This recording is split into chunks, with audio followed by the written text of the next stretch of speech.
Mabilis pa sa 4.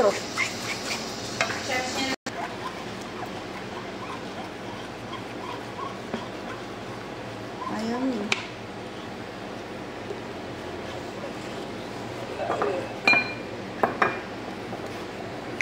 Naglilihi si Dodong. Baka naman si Madam Nandi may gusto nito. Ano? Hindi. Diba kausap niya si ano kanina? Si Sarah. Ni-request daw ni Dodong to. Ang simsim.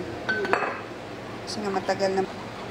Kasi sabi ko baka ako magre-request ng yung grilled potato.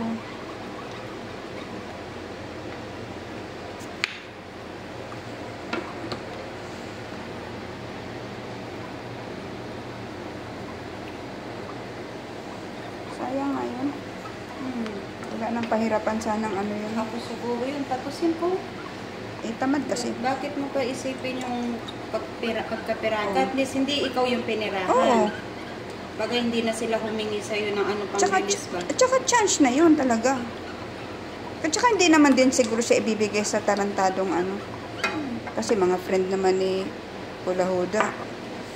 Mababait naman. Kasi kausap niya itapin about nga doon.